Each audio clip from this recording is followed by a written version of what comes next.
In this guide, I'm going to show you how to fix Apple CarPlay when it isn't working or connecting.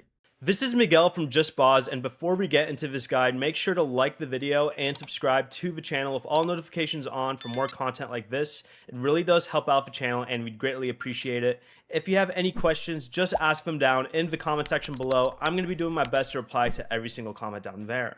First, open the Settings app on your iPhone, scroll down and tap General. Then select CarPlay from the list of options. Check whether your vehicle appears under My Cars. If it does, tap the vehicle and select Forget This Car. You can then reconnect it by following the pairing instructions shown on the screen. Next, return to Settings and open Bluetooth. Make sure Bluetooth is turned on, since wireless CarPlay requires it to connect to your vehicle. After that, place your car in pairing mode and select it from the available devices on your iPhone. Once the connection is complete, open CarPlay again and confirm that your vehicle appears in the list.